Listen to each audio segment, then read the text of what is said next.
A dog risked its life to save a friend. You won't believe what happened. It began with a scream in the dead of night, an eerie, piercing cry that sliced through the silence and sent every nerve ending in my body on high alert. At first, I couldn't place its source or even whether it was a cry for help from a human being, an animal wailing in pain, or something else entirely. All I knew was that my pulse thundered in my ears, and my heart hammered so hard I thought mine might fracture. Driven by a surge of adrenaline, I tore out of my back door barefoot, forgetting the chill in the air and the rough texture of the gravel beneath my soles. All that mattered was the desperation embedded in that singular cry, echoing in my head like a prophecy of something horrific about to unfold. The moon was a slender crescent, barely enough light to see more than ominous silhouettes of the towering pines around my property. I lived on the outskirts of the small town and while I cherished the solitude most days, the isolation in that moment felt suddenly like a curse. The atmosphere was still, thick with an unnerving hush. Each rustle of branches overhead or snap of a twig underfoot felt like a threat, and in the darkness, I caught myself flinching at phantoms of movement that probably weren't there. Yet I pressed on, compelled by a primal sense of duty that overshadowed the fear. Somehow, I knew I wasn't alone. Someone was in trouble. I could feel it in the urgency of that cry, in the disquiet that churned inside my chest. My breath came in quick, ragged gasps, and my fingers trembled at my sides. Then, without warning, I heard it again, a strangled yelp. This time it was definitely an animal. The torment in that howl sent a wave of nausea swirling through my gut. I couldn't just stand there. Whatever was happening, I had to do something. As I rounded the side of my rickety old tool shed, I nearly collided with my neighbor, Maria, who had apparently heard the same horrifying sound and came running. She looked as terrified as I felt, eyes wide, her hair in disarray. In her hand, she clutched a flashlight that jittered across the yard, illuminating patches of grass and gravel. "Did you hear it?" she whispered urgently. I could only nod in reply, the lump in my throat blocking my words. Maria turned to the line of trees where our properties merged, shining her flashlight into the blackness. We both saw a flash of movement. There, just beyond the scope of the weak beam, something white flickered. We approached cautiously, hearts hammering in sync. And then we saw him. Jack, the stray dog that had wandered into our neighborhood months before, trembling on the ground near the base of a pine tree. He was battered and bleeding, his fur matted with streaks of dirt and something darker. A low whine escaped him as we neared. My stomach lurched at the sight. Jack was usually such a lively dog, wandering up and down the block, nuzzling everyone he met for attention. But now his expression was twisted with agony. I glanced at Maria, her eyes brimmed with tears. "We've got to help him," she said. "We can't let him suffer like this." Without further hesitation, we both crouched down. I felt the sticky warmth of his blood when my hand brushed against his side. The whimper he let out was so heartrending it almost made me drop my hand. I forced myself to look at the wound. It was deep, as though something with claws or teeth had ripped a gash in his hide. My mind conjured an image of a wild animal, a coyote or a mountain lion, lurking, though I'd never heard of such attacks in this area. "Let's get him to the emergency clinic," Maria said, her tone resolute. We gently lifted him. He was so light in our arms, painfully fragile. Every jolt or movement caused him to let out another pitiful cry. Neither of us said much else on the frantic drive to the vet. It was only when the fluorescent lights of the clinic's waiting room fell upon us that I realized how badly I was shaking. Inside, the night shift vet hurried Jack into a back room, leaving Maria and me pacing in the stark waiting area with plastic chairs and scuffed linoleum floors. My heart ached with worry. Jack might have been a stray, but he belonged to our neighborhood. Everyone fed him a little, patted his head in greeting. We had all grown used to seeing him trot down the sidewalk, tail wagging. He was the kind of dog you couldn't help but love. Time seemed to stand still as we waited. Maria squeezed my hand, whispering reassurances neither of us fully believed. Eventually, the vet emerged, her expression serious. "He's lost a lot of blood," she said. "We're going to do everything we can. If he stabilizes, he'll need a place to recover. Do you know who his owner is?" Maria and I exchanged a look. There was no owner. Jack had been on his own for so long. Before I realized what I was doing, I blurted, "I'll take him. Whatever it costs, I'll pay. Just make sure he's okay." The vet nodded and back she went, leaving me with annoying dread. Had I just offered to adopt a dog whose life hung on a thread? Yes, and I would do it again in a heartbeat, because no living creature deserved to suffer alone. After hours that felt like a lifetime, the vet returned with the news that Jack had made it through the surgery. It was touch and go, but he was a fighter. Relief and exhaustion washed over me simultaneously, and I slumped into the nearest chair. Maria let out a tiny sob and embraced me, but we still had no answer as to what had happened. What had attacked him so savagely? Over the next few days, I split my time between my job as a library archivist and the clinic. I researched local wildlife that might have been responsible for such an injury. The vet suggested maybe a wild animal, but the gash looked almost too clean, like it had been inflicted by something else, an object, not teeth. My imagination ran wild with theories, each more disturbing than the last. Jack, meanwhile, was a miracle. Against the odds, he stabilized quickly.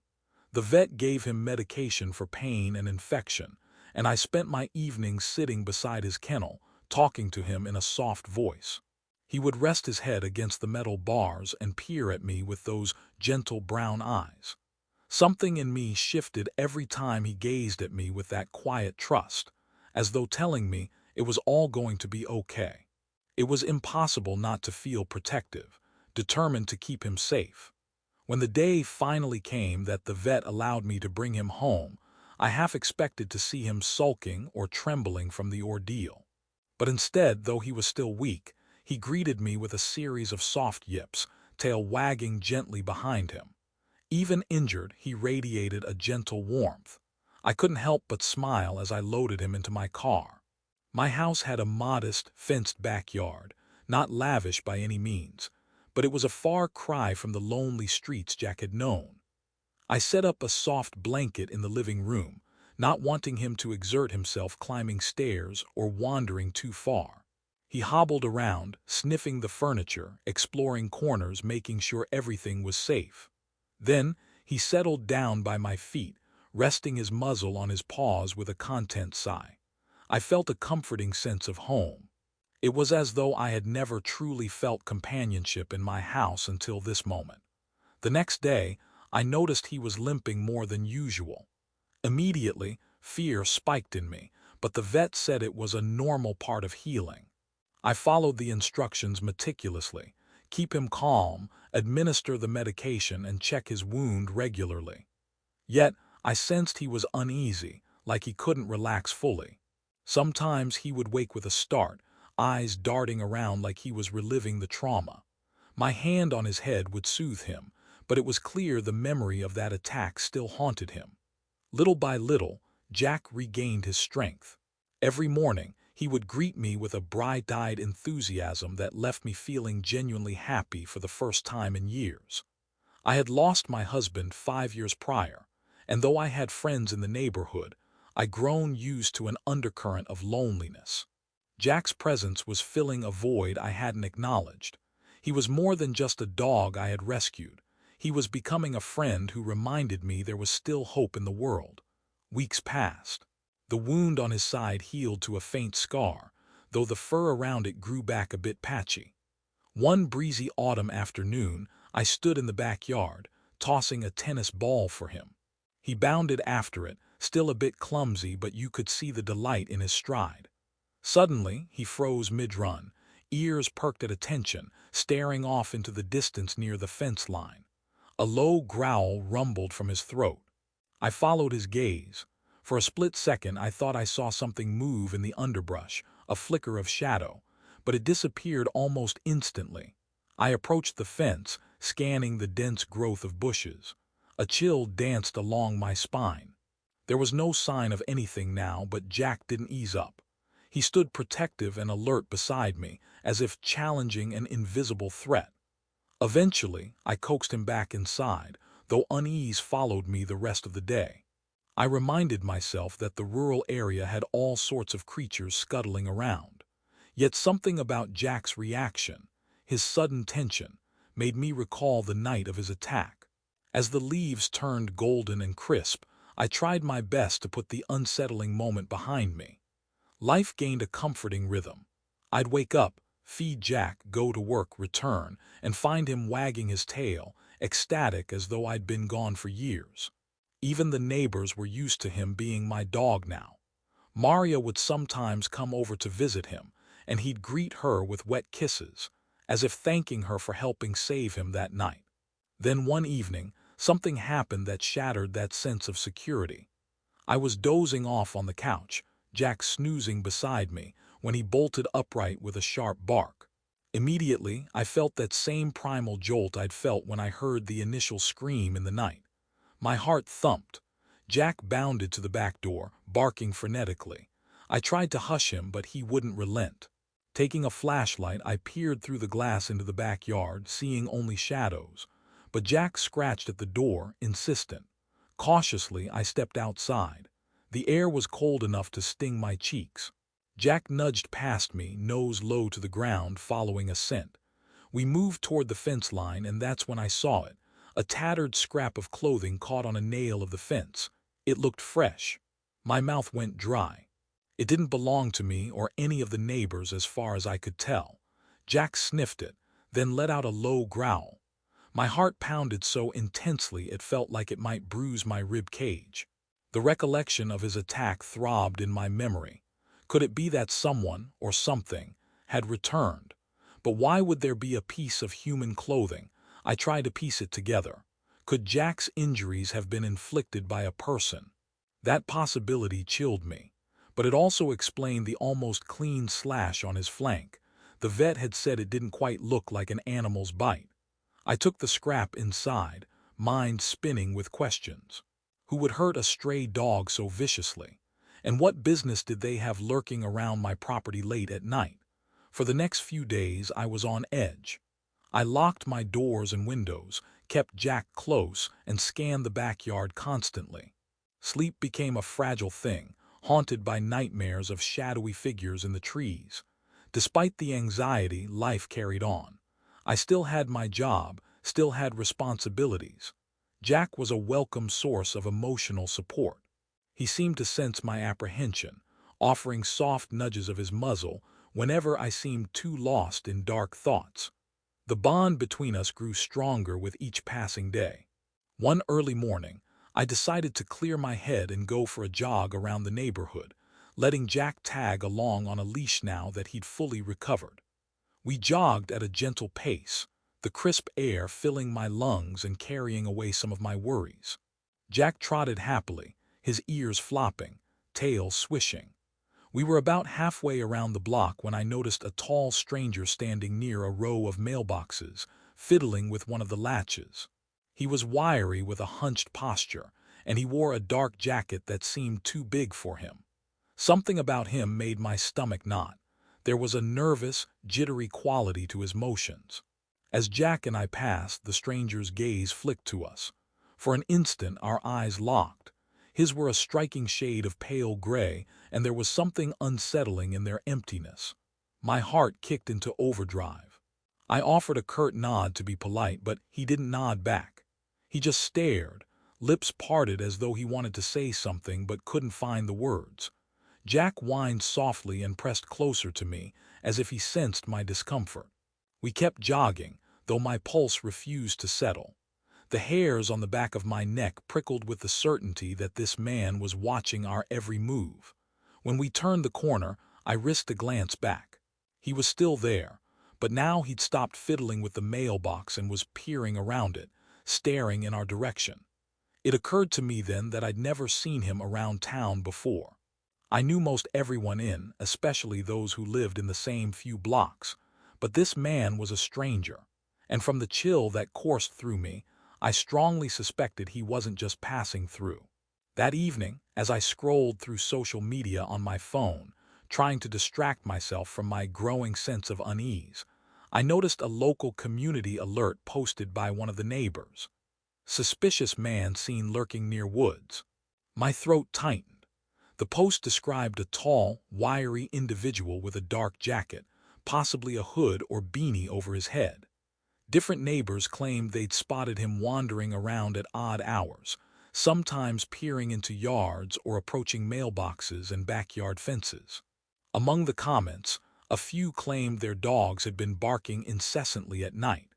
One even mentioned they heard a yelp as though their pet was hurt, but they couldn't confirm anything. Dread seeped into my bones as I read on.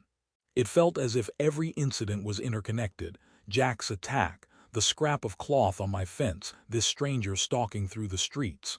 The question was, why? The next week passed in a tense blur.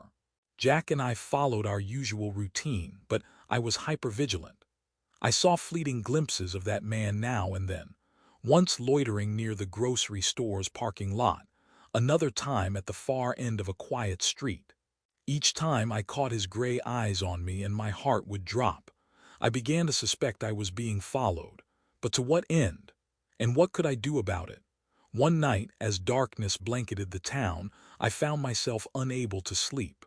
I stared at my bedroom ceiling, the digital clock reading 2:18 a.m. in neon red. Jack dozed at the foot of the bed. Then, softly at first, I heard a scraping noise near the back fence. My entire body stiffened. Could it be a raccoon rummaging for food? Or was it something else, someone else? My pulse thundered. Quietly, I crept to the window, pushing aside the curtain to peer out at the yard. The moonlight was faint, enough to make out the vague silhouettes of trees and shrubs, but I saw something moving along the fence line. My breath caught. A figure. And not just any figure. It was the same wiry shape I recognized from before. He was tugging at a loose board on my fence, the same board where I'd found the scrap of fabric. My adrenaline surged. I reached for my phone, intending to call the police, but a sudden dread paralyzed me for a moment. The man turned his head, and even from that distance I felt the weight of his gaze. It was as if he could sense I was watching him. Jack, roused by my movement, padded over and stared out the window with me. The moment he spotted the man, he let out a low, angry growl that made the hairs on the back of my arm stand up. The figure froze. For a terrifying heartbeat, we all seemed locked in place, me at the window, Jack at my side, and that stranger by the fence. Then, in a single swift motion, the man, the board loose, slipped through the gap and vanished into the trees. I realized with horror that my fence now had a glaring entrance. If he'd done that once, he could do it again, and more easily next time. My hand shook as I finally called the police, voice trembling as I explained that someone had tried to break into my yard. They said they'd send a patrol car, but I knew from experience that by the time it arrived, the man would be long gone. I barely slept that night, lying awake with every muscle taut, ears straining for the slightest sound. Jack never left my side, as though on guard duty. The next morning, I found the loose board exactly as the man had left it, splintered at one end. There were muddy footprints leading away, confirmation that it wasn't just a nightmare. The police made a cursory report, filed it away. I was left with instructions to remain vigilant and call again if anything else happened. It wasn't particularly comforting. In the days that followed, rumors continued circulating. Some people insisted the man was a drifter, rummaging for food or valuable scrap. Others believed he was more dangerous, perhaps someone with a twisted penchant for harming animals. A handful were even convinced he might be dealing in dog theft or organizing brutal dog fights. None of the rumors provided any real comfort. I tried to stay calm. I put a camera in the backyard and bought a second lock for the fence door. Though my rational mind told me I was doing all I could, a persistent, gnawing anxiety consumed my thoughts. Every rustle outside, every bark from Jack, jolted me with the fear that the intruder had returned. The tension was becoming unbearable. One evening, as the sun sank into a fiery horizon, Maria dropped by. She offered some homemade chili and an empathetic ear. We sat at the kitchen table, Jack dozing at our feet. I confided in her all my fears, that the person who attacked Jack might come back for him, or that something even worse was in store. She reached across the table, grasping my hand. "We'll watch out for you," she said gently. "You're not alone in this. Let's keep each other informed. And if you need a place to stay, my door is open." I thanked her, feeling a weight lift off me, even if just slightly. In times like this, having a community made a crucial difference. Jack seemed to understand too, wagging his tail at Maria, as though appreciative that she cared about his human. Later that night, I received a phone call from a friend who lived on the other side of town. She had found a stray dog with a similar slash wound to what Jack had, though not as severe. A sense of dread collected in my stomach like ice water. The method of injury was too similar to be a coincidence. Something or someone was systematically hurting dogs in the area. That reality weighed on me like a dark cloak. I spoke to the authorities again, urging them to investigate. They assured me they would, but the man was slippery. No one knew his name, where he slept, or why he was targeting animals. Some speculated mental illness, others whispered about rumors of illegal dog fights. I got tangled in online research, scouring every piece of information I could find. A pattern emerged.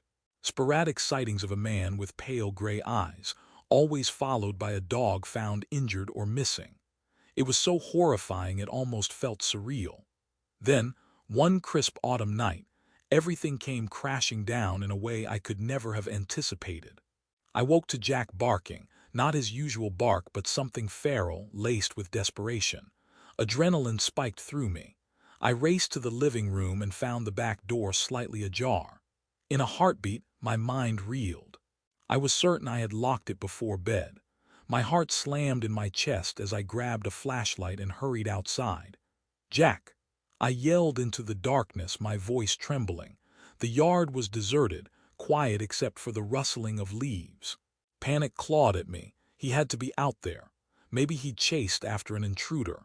Maybe the man had come back and Jack had run him off. Or maybe something worse had happened. I sprinted around the side of the house, searching every corner with the flashlight beam. Cold dread snaked through me. There was no sign of him. My pulse thudded in my ears as I ventured past the broken fence board, into the narrow, wooded area behind my property. The underbrush tugged at my pant legs and branches scratched my arms. Again I called his name, voice cracking. Then I heard a snarl, a vicious sound that made my blood run cold.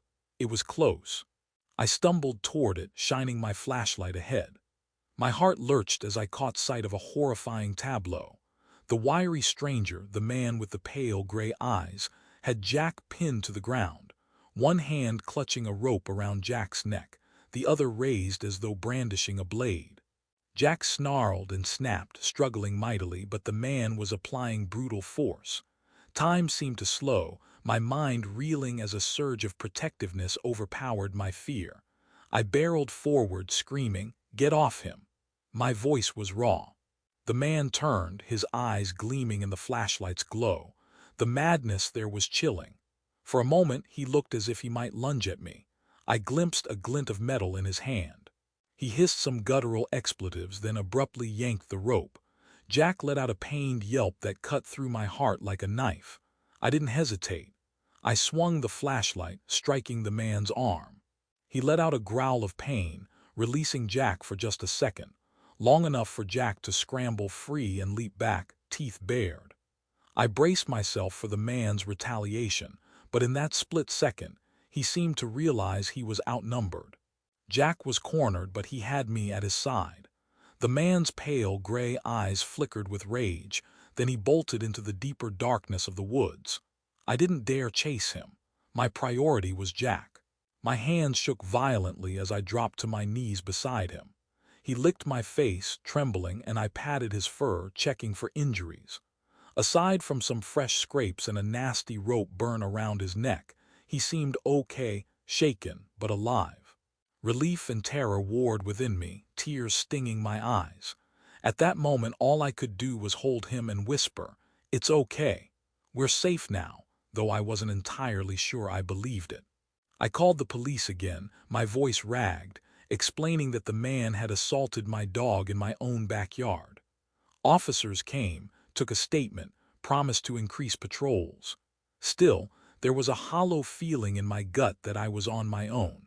The only saving grace was that Jack was alive, my fearless friend who had risked everything to defend our home. That night, I couldn't sleep. Jack lay beside me, his breathing uneven, occasionally emitting little whimpers. I stroked his fur, trying to soothe him. At one point, I began to sob quietly, the realization hitting me full force. That man was intentionally harming dogs, and now he had a personal vendetta against Jack and me. The feeling of being hunted was suffocating. The following days were a blur of heightened security. I installed more cameras, reinforced the fence, and let Jack out only on a leash.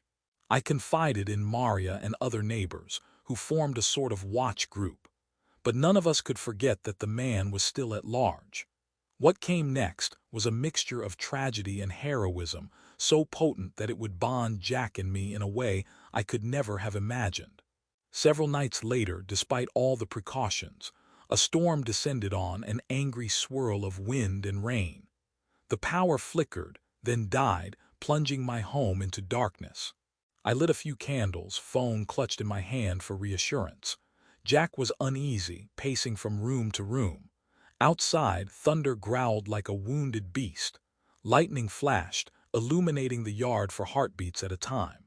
Each time it did, I peered outside, half expecting to see a silhouette by the fence. Then, in a bright jag of lightning, I saw exactly that. My worst nightmare. He was back. Standing at the far edge of my yard, barely visible, the man in the dark jacket, staring at my house with that disquieting stillness.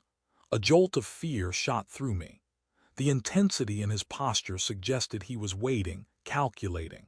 Thunder boomed overhead and the rain lashed the windows. My hands grew clammy. Jack let out a guttural growl, pressing close to me. We were trapped inside with no power and no immediate help.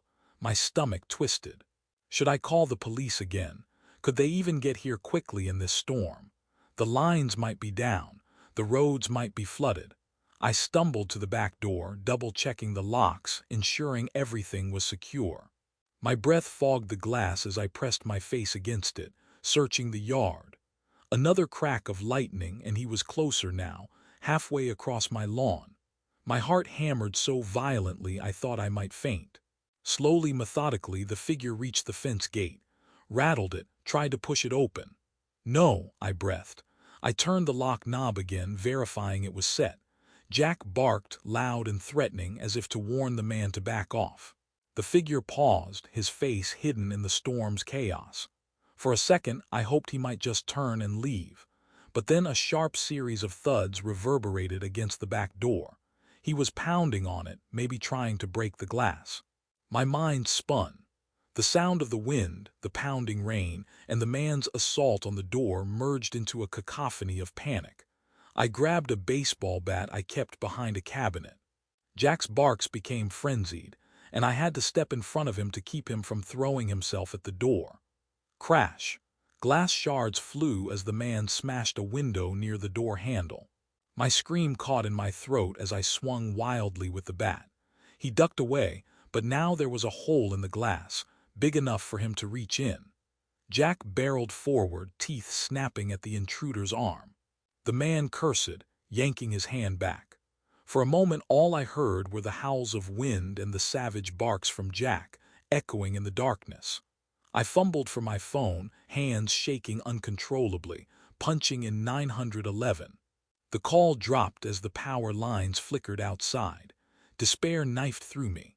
Another blow from outside rattled the door. I stared in horror as the man used some kind of metal crowbar to pry at the door frame. With terrifying strength, he wedged it open just a fraction, enough to begin forcing his way in.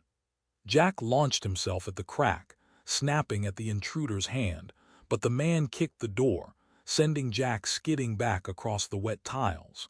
I let out a choked cry, swinging the bat again, but I was too far away to reach him. The door frame began to crack. Another powerful kick, and it burst inward, sending me sprawling to the floor. Rain and wind hurled inside like a vengeful spirit. Time distorted into chaos. Lightning illuminated the man's pale eyes, wild with malevolence as he rushed in, crowbar raised.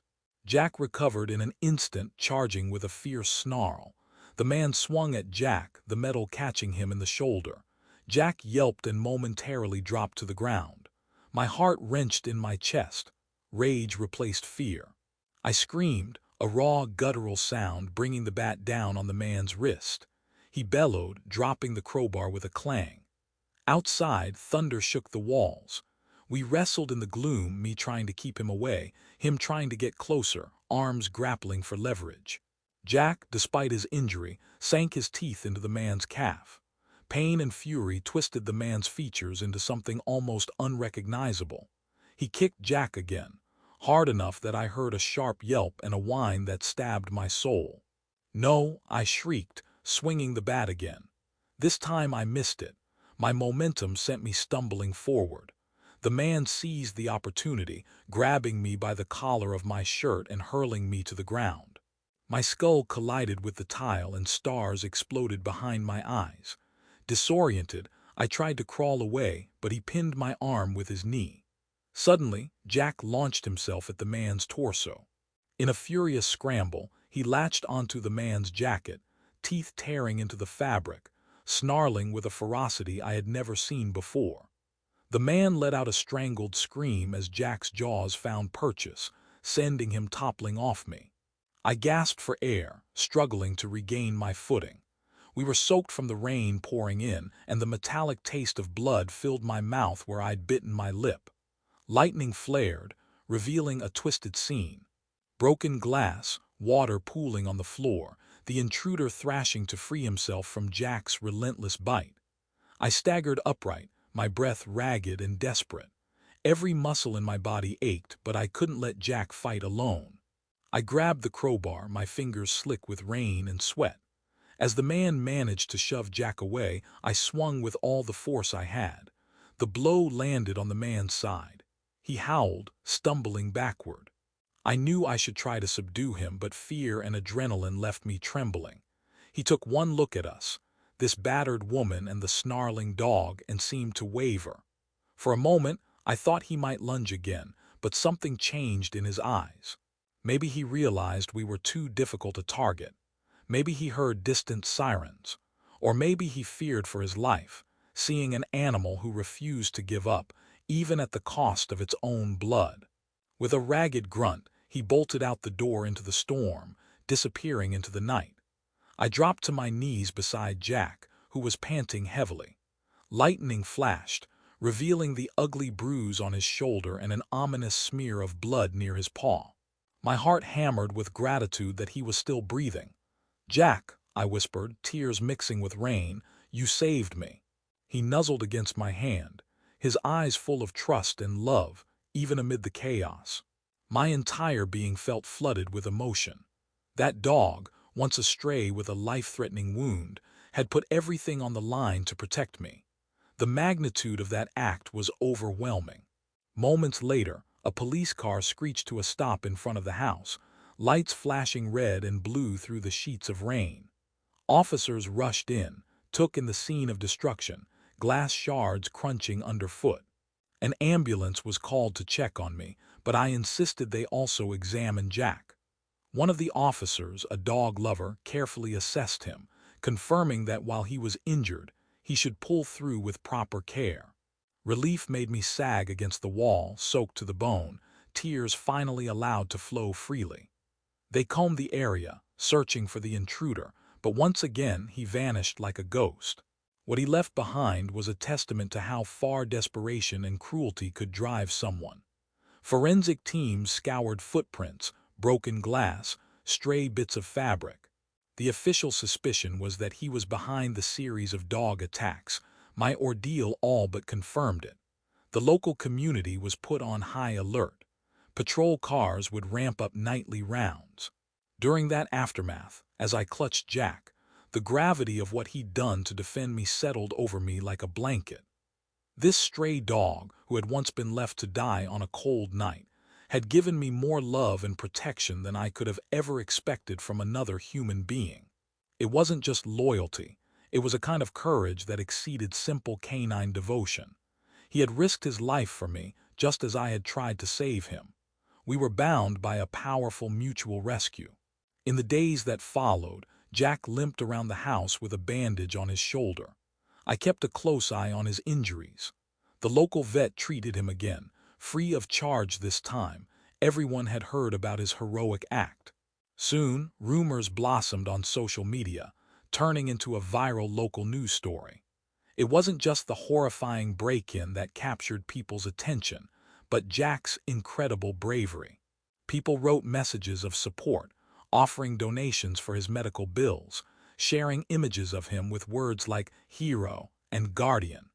Strangers reached out from all over the region, praising him. And he soaked it all in with unassuming grace, wagging his tail gently whenever someone gave him a pat or an extra treat. What stuck with me the most, however, was the fleeting memory of the man's eyes, pale gray, haunted by some dark compulsion. Though I told myself it was over, I couldn't shake the feeling that we weren't quite free of him. The police assured me they were on the hunt, but part of me feared that he might crawl out of whatever hole he'd retreated to for one final confrontation. Nightmares plagued me, images of him cornering Jack and me once more. Yet with each passing day, we found a tiny bit of normalcy. My neighbors around me, taking turns to check on my house. Jack and I took walks in the daylight. I told him stories about everything and nothing, as though he could understand every word. Maybe he did in his own way. His gentle presence anchored me. I realized that in rescuing him, I had given myself the gift of an unbreakable bond. Without him, I might have ended up broken that stormy night. One afternoon, a few weeks later, I received a phone call that the authorities had found a man fitting the description in a nearby town. He'd been arrested on unrelated charges, and they were bringing in witnesses for a possible lineup regarding the animal cruelty cases and the break-in. My hands trembled as I hung up the phone. Relief warred with apprehension. Could it really be him? When they asked me to come down to the station, I steeled myself. Jack stayed home, resting comfortably with Maria watching him. The lineup was a tense affair. My pulse hammered as I looked through the glass at 5 men. One of them had those unmistakable pale gray eyes. My stomach twisted in recognition. I pointed him out. The man stared back, cold and empty. It sent a shiver through my entire body. But a surge of anger chased it away, the memory of him harming Jack burning in my mind. At last, there was a chance for justice. In the ensuing weeks, evidence mounted against him. Other neighbors and dog owners identified him as well. He would face a string of charges: animal cruelty, assault, breaking and entering, and more. The final confirmation came when a DNA test on the scrap of fabric left on my fence matched his. The case seemed watertight. A wave of collective relief spread through. No more would our pets or our families have to live in fear of a nighttime intruder. My life with Jack settled into a calm I never imagined possible. Gone were the nightmares of him lurking outside my window. I even found myself making future plans, maybe fence improvements, or a bigger yard if I ever moved to a quieter place. Jack's presence revitalized me in ways I hadn't felt since my husband's passing. It was as though in saving each other, we discovered a capacity for hope that had been dormant. He'd bounce around the yard, occasionally letting out a confident bark at a squirrel, tail wagging in triumph. I found myself smiling, an unguarded, genuine smile, more often than I ever had before. Word of Jack's heroics spread even beyond our small town. A local journalist wrote a heartfelt article, which led to a segment on a regional news station about the dog who risked his life to save a friend. I was interviewed, camera lights glaring, trying not to let tears show as I recounted the harrowing attack. Jack, for his part, sat calmly at my feet during the interview, occasionally poking his nose at my hand for reassurance. That segment circulated on social media, amassing thousands of shares and comments. Strangers left messages filled with awe and gratitude, expressing how Jack's bravery renewed their faith in the goodness that animals can bring into our lives. Despite the newfound attention, Jack remained blissfully unaware of his fame. To him, life was about simple joys, a warm patch of sunlight, a tasty treat, a belly rub, and I cherished that innocence. Sometimes, though, I caught him watching me closely, as if remembering what we had gone through together. In those moments, it was as if he was telling me, "I'm here. We made it." As months slipped by and the man's trial date approached, I in court. My voice shook recalling the terror of that stormy night, but I refused to let it break me. When I described how Jack fought to protect me, many eyes in the courtroom brimmed with tears. The man glowered, but his pale eyes no longer held the power to cow me. I stood taller, supported by the memory of Jack's unwavering loyalty. The jury took less than a day to convict him, sealing his fate in prison for a long list of crimes. The emotional aftermath was more complicated. My nightmares subsided, though every clap of thunder or strange noise in the night made my heart flutter. But each time, I'd feel the reassuring warmth of Jack's body pressed against mine, and I'd remember we survived. We'd faced a living nightmare and come out stronger together. There is a moment forever etched in my memory, some weeks after the trial. I was sitting on the back porch steps with a cup of hot tea, gazing at the sky's dazzling display of stars. Jack settled beside me, laying his head on my lap. A gentle breeze carried the scent of pine and damp earth. The world felt peaceful, almost sacred. The memory of how it began, an injured stray, a horrifying scream in the night, seemed both distant and intimately present. I stroked Jack's fur gently, my voice soft. "I still can't believe it sometimes," I confessed to the silent night. "Everything you did for me. You saved my life. You saved me." His ear twitched at my words, and he gazed up at me with that unwavering trust. It brought a lump to my throat. In that canine gaze, I found a reflection of courage, resilience, and boundless affection. For a stray dog with a scar on his side, Jack had achieved something extraordinary. He reminded everyone who heard our story that devotion and love can transcend fear, even in the face of unimaginable danger.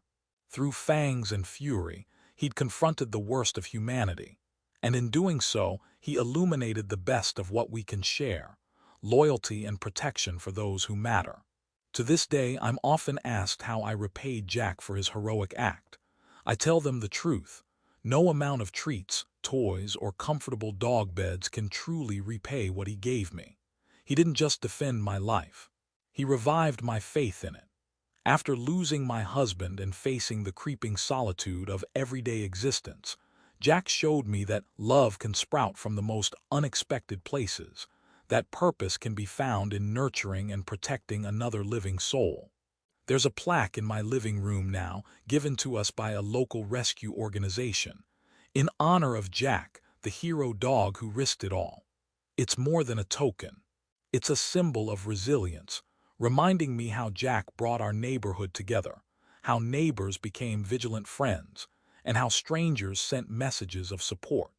The story went viral, yes, but what mattered most was the quiet change it wrought in me, and in many others. People who once regarded stray animals as mere nuisances began putting out water bowls, leaving out dog food, or taking them in altogether. Pet adoptions surged in the weeks following Jack's story. The ripple effect of his bravery touched lives beyond my own. Even now, when I walk down the street, I'll sometimes spot a new family proudly walking the stray they adopted from the local shelter, or I'll hear a neighbor mention how they spayed and neutered feral cats to reduce suffering. A sense of empathy spread through. The man who tried to shatter that connection succeeded only in strengthening it. Every morning, Jack and I share a ritual. I brew my coffee while he sits patiently at the door, waiting for his walk. We step out into the fresh air, him eager and curious, me savoring the hum of life around us. There's a particular stretch of grass near a grand old oak tree where I like to pause. Jack sniffs the bark intently, as though memorizing every detail. Sometimes a breeze rustles the leaves, conjuring the memory of that stormy night. Instead of fear, I feel a surge of gratitude.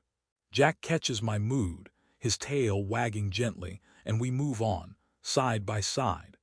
I think about all the twists and turns that brought us here, how a single scream in the night sparked a chain of events that tested every ounce of our courage. How a dog, abandoned and gravely injured, found the strength to trust again. And how a quiet, grieving woman found in that dog a reason to fight, to protect, to love fiercely once more. It's a story many still find hard to believe. How far a dog would go for the human who saved him, how fear can be conquered by loyalty. But every time I see Jack's healed scar, a small patch of fur missing, I remember the price he paid and the promise I made, that he would never be alone again. And neither would I. That promise resonates in our daily lives, in the simple joys we share, in every step we take against the backdrop of a world that can sometimes be cruel. Because in the end, the love of a dog can be an unbreakable fortress, one that stands tall against even the darkest storms. And that, perhaps, is the real miracle. Not the viral fame or the outpouring of donations, not the trophies or the local hero accolades. The true miracle is the depth of a bond forged in the crucible of danger. It is the knowledge that, in our most vulnerable moments, we are capable of incredible acts of love. In the face of unspeakable cruelty, a dog taught me about unwavering bravery. And in return, I found the resilience of my own spirit, no longer hidden away in the corners of a lonely home. So, if someone were to ask me now, what really happened that night a dog risked his life to save a friend, I would tell them that it was more than just a dramatic confrontation with a villain. It was a testament to how hope and heroism can blossom in the darkest of circumstances. It was a reminder that our stories, our pain, and our triumphs can intertwine with someone else's, someone we never expected. And in that intertwining, we may just find a renewed sense of purpose, an unshakable belief that, no matter how bleak the world might seem, compassion can pierce through the shadows. I tell them that in the end, the dog didn't just save my life. He saved my heart. He reminded me that love has fangs as well as a gentle muzzle, that loyalty is often fiercest where it is freely given. And perhaps the most astonishing thing is not that he risked his life for me, but that I no longer find it surprising at all. It seems the most natural thing in the world, because once you offer love to a dog, you hold a piece of his soul. And a dog with that kind of bond will guard you with every breath in his body, no matter the cost. That's exactly what Jack did, and it changed everything. Now, as I tuck him in at night, making sure his bed is just how he likes it, and turn out the lights, I feel a profound calm. The house that once echoed with loneliness is filled with the soft lullaby of a content dog's breathing. If ghosts of memory linger outside my window, they can't cross our threshold anymore. Because inside these walls there is love and courage, and a story that neither I nor Jack will ever forget.